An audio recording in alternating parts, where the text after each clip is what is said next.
कक्षा 8 हिंदी साहित्य पाठ 9 पर्वतारोही बछेंद्री पाल। पर्वतारोही पर्वत पर चढ़ने वाले और बछेंद्री पाल नाम है इनका।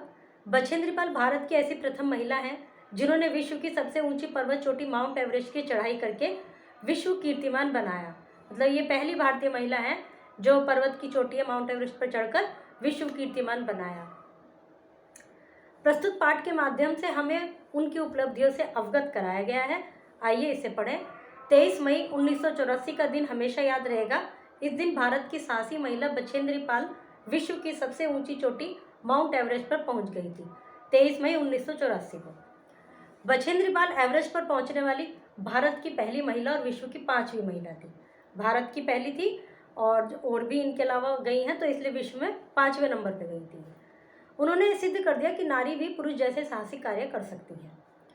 सन 1920 में मनुष्य ने एवरेस्ट पर विजय प्राप्त करने के प्रयत्न आरंभ किए और सन 1953 20 में स्टार्ट किया। 33 साल बाद लगभग सफलता मिली, जिसमें सबसे पहले एडमंड हिलेरी और शेरपा तेनसिंग नार्गे को इस अजय शिखर पर, अजय मतलब जिसको कोई ना जीत सके, उस शिखर पर पहुंचने में पहली बार सफलता मिली। कौन गए थे सबसे पहली बार? एडमंड हिलेरी और शेरपा तेनसिंग। इसके बाद कई पर्वतारोही दल और व्यक्ति शिखर पर पहुंचने में सफल हुए।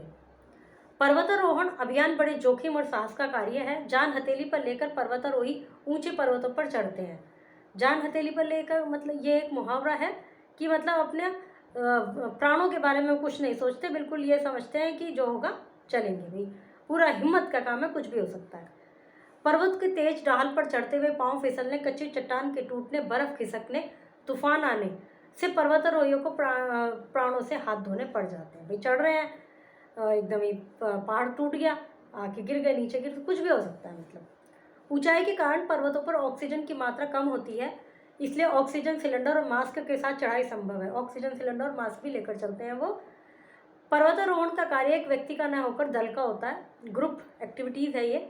एक्टिविटी क्या? ग्रुप का साहसिक कार्य है। इसमें पर्वतारोहियों के साथ कुली, डॉक्टर, कुली इसलिए कि कुछ जरूरत पड़ जाए सामान उठाने के लिए, डॉक्टर, कैमरामैन, रेडियो ऑपरेटर आदि होते हैं।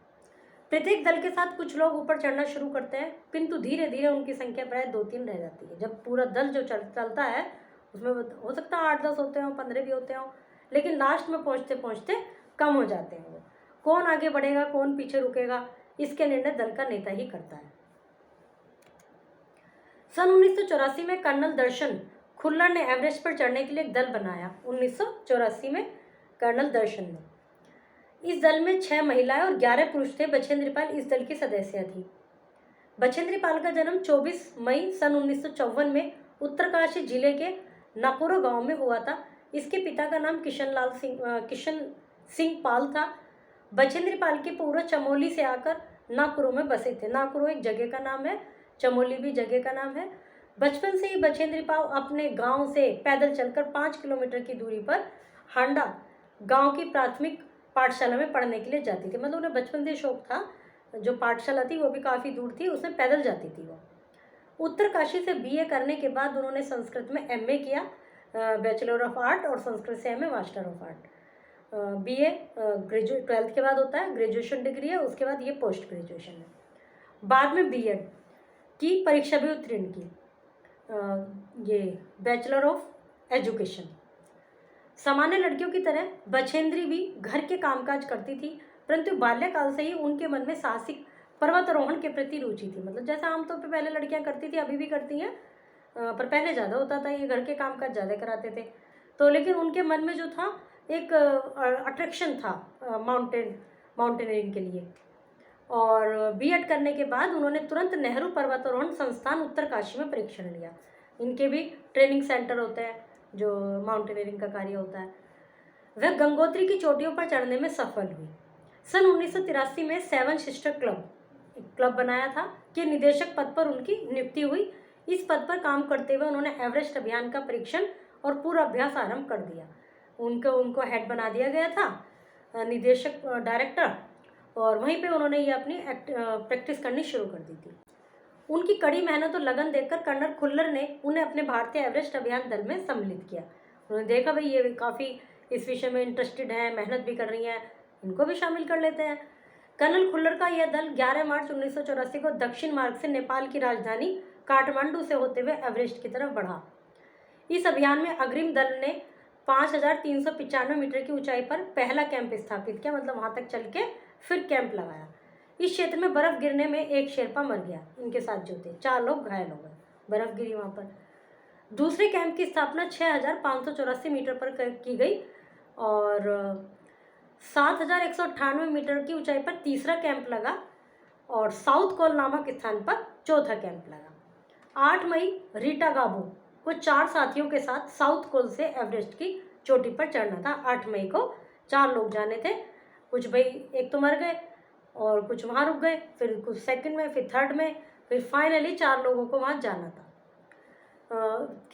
किंतु मौसम खराब होने के कारण उन्हें कैंप 5 में रुकना पड़ा।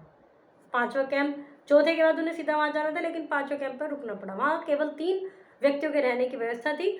5 में से किन्हीं 2 को लौटना था, जो 5वां कैंप जगह थी। दल के उपनेता कुमारी चंद्रप्रभा दोनों ने विशाल हृदय और त्याग का परिचय दिया। वे कैंप 4 पर लौट आए। 2 उसमें से लेडीज आ गई। अब लेडीज में तो शायद ये अकेली बची, देखते हैं अभी। 8,500 मीटर की ऊंचाई पर कैंप 5 में आंगदोरजी हिमदंश के शिकार हो गए। हिमदंश बहुत ज़्यादा है, बिल्कुल बर्फ में जम जाना। ऐसी अवस्था में वे लौटने को विवश थे। रीटा अपने बीमार साथी को अकेला कैसे छोड़ती? अब उनके साथ उनको भी आना पड़ा, रीटा को भी, इसलिए वह भी उनके साथ लौट आई। शेष भारतीय दल एवरेस्ट की चढ़ाई शुरू करने ही वाला था कि उन्हें सूचना मिली बुल्गारिया के दल के 2 घायल सदस्य ऊपर फंस गए। अब उन्हें इंफॉर्मेशन मिली कि 2 सदस्य ऊपर बुल्गारिया के। भारतीय दल ने 2-3 दिन के लिए अपना कार्यक्रम रोक दिया। उन्होंने सोचा कि वे अभी रुक जाते हैं, जो पहले ही ऊपर दिक्कत हो रही है। अपना कार्यक्रम रोक दिया। वे उन्हें बचाने के काम में लग गए। पर्वतारोही अपने संकटग्रस्त साथियों की सहायता करने को काम को प्रमुखता देते हैं। जो ये हैं पर्वतारोही, जो लोग होते हैं, ये जो संकटग्रस्त है उन्हें बचाने को पहले प्रेफरेंस देते हैं। ये नहीं कि हमें तो अपना रिकॉर्ड बनाना, हम तो जा रहे हैं, तो उसमें उन्होंने अपना उसमें बिजी हो गए। भारतीय दल ने भी इस परंपरा का निर्वाह किया। 19 मई की रात कैंप 3 में बर्फ खिसकने से 6 तंबू बर्फ में दब गए। 19 जो उनका तीसरे वाला था, इनमें से एक में बछेंद्री पाल थी, वे भी बर्फ में दब गई। तंबू फाड़कर उन्हें बाहर निकाला गया, किंतु इतनी बड़ी दुर्घटना से भी बछेंद्री पाल का मनोबल कम नहीं हुआ। अब उन्हें इसके बाद भी उन्हें डर नहीं लगा कि जब मैं कैंप 3 में बर्फ में फंस सकती हूँ तो ऊपर जाते जाते क्या होगा। उन्हें तो एवरेस्ट पर विजय प्राप्त करनी थी।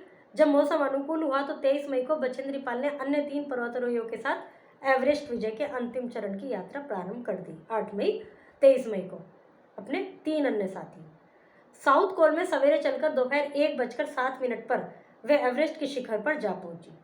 बछेंद्री उसके साथियों की खुशी का ठिकाना न था। वे एक दूसरे से गले मिले, तिरंगा फहराया। जब वहाँ पहुँच गए उन्हें बड़ा अच्छा लगा, भाई हो गया काम, इतना मन था तो उन्हें बड़ा खुशी मिली। बछेंद्री ने पूजा और माँ दुर्गा की मूर्ति भी स्थापित की। चारों लोग विश्व की इस सबसे ऊंची चोटी पर खड़े होकर 43 मिनट तक प्रकृति की मनोरम छटा देखते रहे। ऊपर से तो बिल्कुल प्रकृति साफ ही दिखाई दे रही है, तो 43 मिनट तक वो वहां पर रहे। शब्दार्थ हैं 2 ही हैं बस, इसके बाद ये एक्सरसाइजेज हैं। व्याकरण बोध। निम्नलिखित मुहावरों का अर्थ लिखकर अपने वाक्य में प्रयोग कीजिए। जान की बाजी लगा देना, अपने प्राणों की परवाह न करना, मौत के मुंह में जाना, जान हथेली पर रखना, प्राणों से हाथ धोना, खतरों से खेलना। उसके बाद है पर्वतारोहण प्लस। पर्वतारोहण शब्द में 2 शब्द हैं, पर्वत प्लस आरोहण। और जैसे कि आपको पता ही है, जो आ वर्ड है ये स्वर है, इसका आका डंडा लगता है, तो पर्वत के आगे आका डंडा, रोहण। ऐसे हमें इनका बनाना है। विद्या प्लस आल्य, पूर्व प्लस उत्तर, दूर प्लस घटना। और पर्वतारोही का तो ऊपर दिया हुआ ही है, पर्वत प्लस आरोही। निम्नलिखित शब्दों से उपसर्ग छाटकर उनके सामने लिखिए। जैसे सुकुमार, उपसर्ग में सु जो है अलग वर्ड है, परवा में से ला, ऐसे छाटने। निम्नलिखित शब्दों से वाक्य बनाइए, इनसे वाक्य में प्रयोग करना है इनको। Okay, chapter is completed.